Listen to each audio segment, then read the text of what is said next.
Hello, this is the Weirdable with another Elden Ring video. Hopefully this will help you out against the Dragonkin Soldier of Nokstella.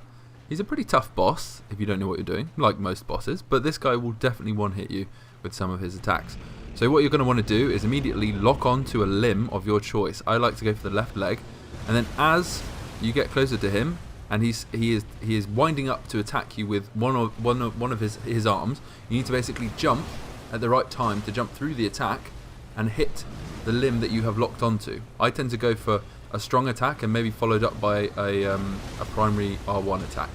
And then after you've done maybe just 2 swings, I suggest you back off and reset his attack schedule like that, but not get hit. So essentially, if you find yourself getting hit like I did just there, re-heal, go back out, make sure you're head on with the boss, so you sort of line up so he's head on with you, so you can figure out which of the arms he's going to lunge at you first, and then you can jump through and attack the limb that you're locking onto. So at this point the boss will go into his second phase, so the health bar is nearly down to halfway.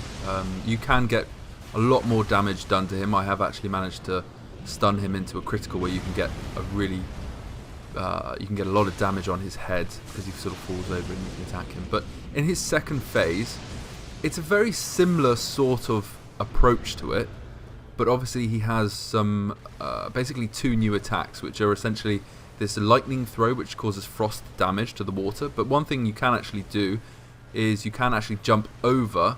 If you time it right, you can actually jump over the electricity striking. And he also has this sort of charge attack. Now that charge attack that he just did is your opening to attack him. Okay, so this lightning thing here, as I was just said, you can actually jump over it if you time it right. The only time it actually hurts you is when the electricity is spiking up through the floor and then hits you. The hardest bit about this fight is actually to maneuver around the level correctly. So as you've just seen, I'm baiting him to wait for him to do this lunge attack. So he does this lightning throwing down to the floor. He'll do this he won't do this indefinitely. He will stop eventually, but you just basically need to ride it out. So just keep running left and right. So you see there, and then wait for him to. He'll crawl towards you, but don't go towards him. Keep baiting him towards you, and eventually he will jump up and try and fly in towards you. Now when he's in the air, so he's gone for another lightning strike here, but he will eventually jump up. And see, again, I got caught out here, but you have to jump at the right time and you can actually jump over the lightning. But it's very important, as I said, not to get too close to him, because you're trying to bait him into basically doing the flying lunging attack at you. So when he actually does that, how you get around it is you run towards him and roll at the right time. But as you saw there, one of his feet actually catches me out. So that's what's important. You've got to be very straight on with him, so you can sort of roll in between his legs.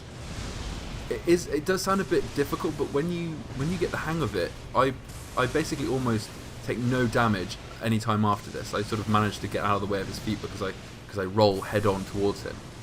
So that's my advice for this boss. You just basically wait out these lightning strikes, keep running and jumping, as you've seen just there. You can actually wait and then jump, and it won't actually attack you.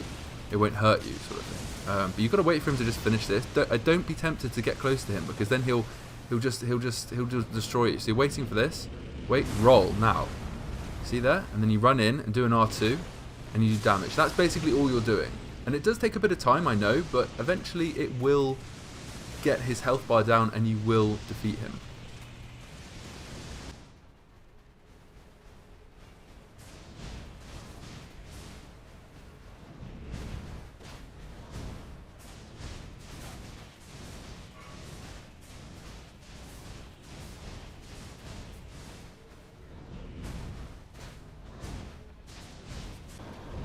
So one more roll, turn around and finish him off, and that's it. Yeah, I hope this guide helps you. As I said, just follow what I was doing in the video. Don't get too flustered by the boss.